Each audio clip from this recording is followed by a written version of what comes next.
morning, everyone. So, welcome to today's debate on the topic of or the issue of DENR should have the final decision in disputes involving large-scale projects such as mining operations. So, my name is Hazel Ekdang, and I will be your moderator for this event. Today, we have two themes. The team affirmative who will argue for the motion, and the team negative who will argue against it. So, um, this time we will give the opening statement to Art Paul Orlanes. So, ladies and gentlemen, today we argue that the Department of Environment and Natural Resources, or the DENR, should have the final decision in disputes involving large scales projects such as mining operations. So, mining has far reaching consequences on ecosystems, water resources, air quality, and the health and livelihoods of local communities. So such disputes are not only about economics, they are about survival, justice, and sustainability. The Department of Environment and Natural Resources, with its legal mandate, technical expertise, and nationwide presence, so it is the most qualified institution to evaluate these disputes objectively. By entrusting the DNR with the final decision, we ensure that the environment and the people it sustains are given priority over narrow political or corporate interests. That's all. So, thank you, Mr. Art. So, at this moment, let's proceed to our negative opening statement. Miss Glisel.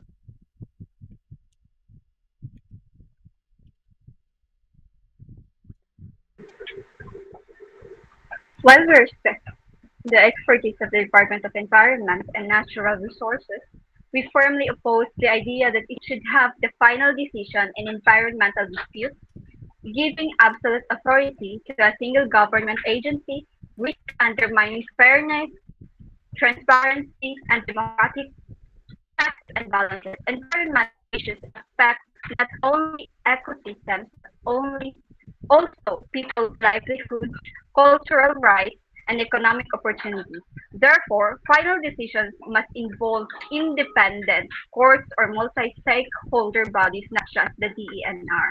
Thank you. Thank you, Miss Glisel. So, at this moment, let's proceed to the arguments of the affirmative side. So, let's start with Mr. Kyle. Good morning, everyone. So, technical expertise in environmental impact.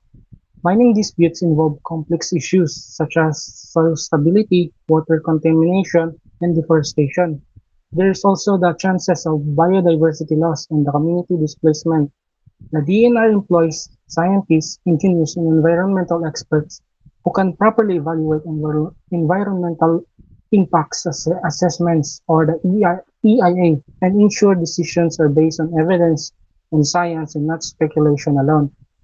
Legal mandate and accountability and responsibility under the Philippine law such as the Philippine Mining Act and the Clean Air and Water Acts, the DNR has the mandate to regulate extractive industries. It is accountable to both government and public for ensuring environmental protection. Giving it the final say avoids the conflict of jurisdiction and strengthens environmental governance. Balancing the development and sustainability.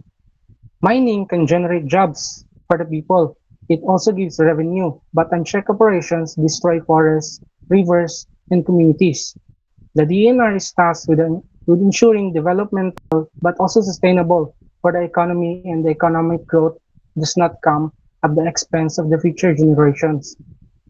Protecting local communities and indigenous people. So we all know that the Philippines has many indigenous groups. So large-scale mining often threatens these indigenous lands and rural communities. The DNR, through its environmental compliance certificates or ECC and community reconciliation processes is required to listen to the affected groups. It provides platforms where local voices are heard while balancing national interests and efficiency and consistency. So courts can take years to settle disputes between these groups, which environmental destruction may continue. The DNR can act swiftly to stop harmful operations, suspend permit, or order rehabilitation. This ensures consistent and timely enforcement of environmental laws. Thank you for that, Kyle. So now let's proceed to the negative side counter arguments. Okay, so good morning. I have many points no to counter attack the arguments that the affirmative has. So the first one is the risk of bias and corruption. The DNR is not immune to political pressure or corruption. If it alone has the final say, powerful corporations or political actors could influence decisions behind closed doors to the detriment of local communities and the environment. The second point is the checks and balances. In a democracy, no single agency should have unchecked power. Courts and independent tribunals exist precisely to review government decisions and ensure fairness. Giving DNR solely authority removes this or giving DNR sole authority removes the safeguard and may lead to abuse. So the need for multi-sector participation in environmental disputes affect local communities, indigenous peoples, business, and of course the civil society. A just resolution should include all stakeholders, not only a government agency.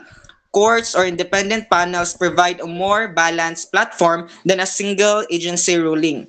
So possible lack of local context also no the DNR has. The DNR is a national agency, but many disputes are local in nature. Centralizing authority might ignore local perspectives and traditional knowledge, leading to solutions that are technically sound but socially unjust.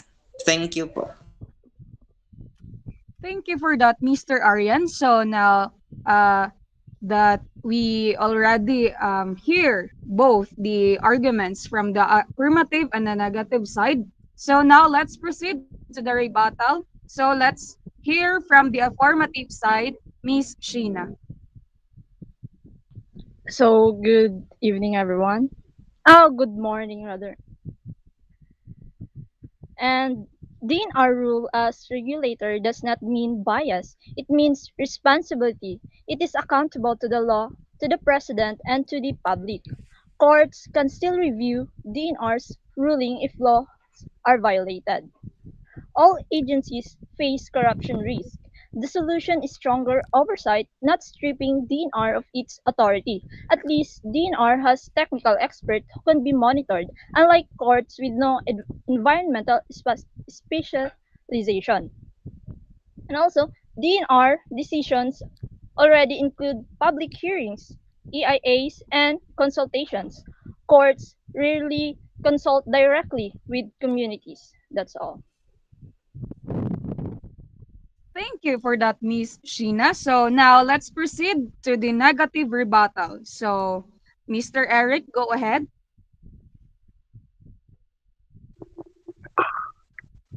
So good morning once again. On expertise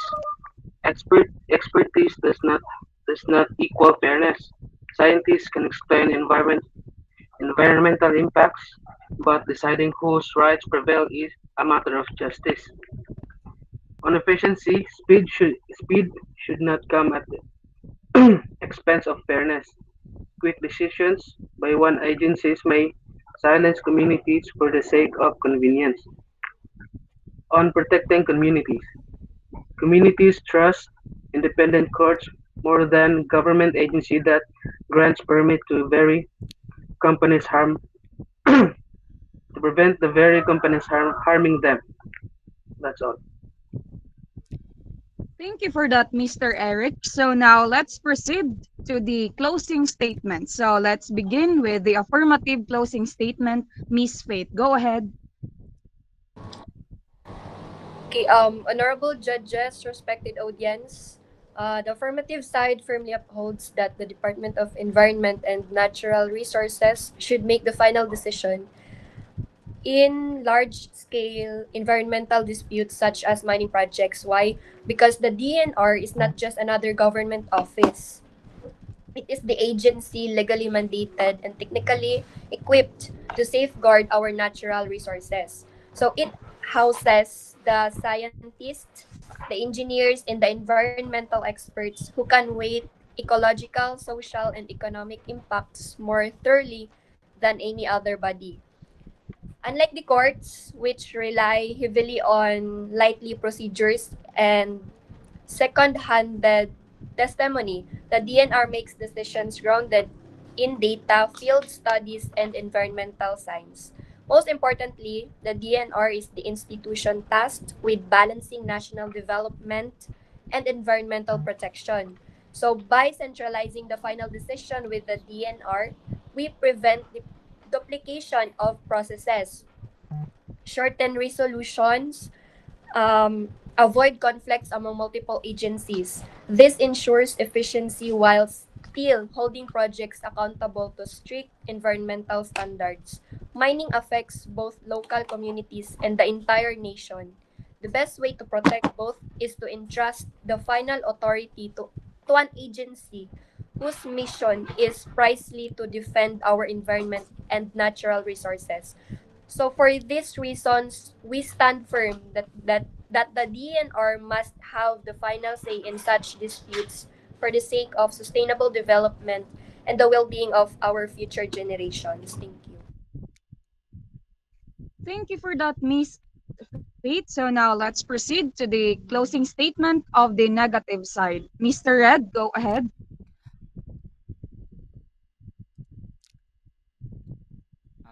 Honorable judges, ladies and gentlemen, we, the negative side, firmly believe that granting the Department of Environment and Natural Resources the final say in disputes involving mining projects is dangerous and unjust. Yes, the DNR has expertise, but expertise does not guarantee fairness, and the same agency that issues mining permits cannot be trusted to be the sole arbiter when conflicts arise. And this creates a clear conflict of interest. Communities who suffer from polluted rivers, displaced livelihoods, and destroyed ecosystems deserve an avenue of appeal beyond the very agency that approved these projects. Moreover, concentrating power in one government office invites corruption, corporate lobbying, and political pressure.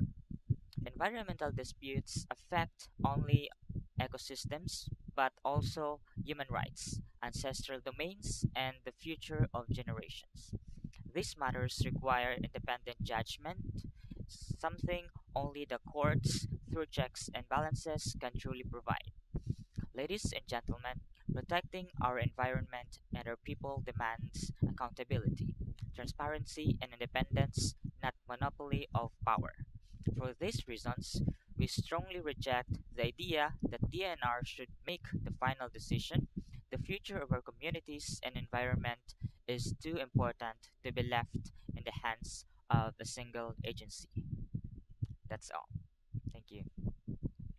So thank you for that, Mr. Red. So that concludes our debate on DNR final decision and dispute involving large-scale projects such as mining operations. So thank you to both teams for your arguments and also to our audience for your attention. So once again, good morning and have a great day.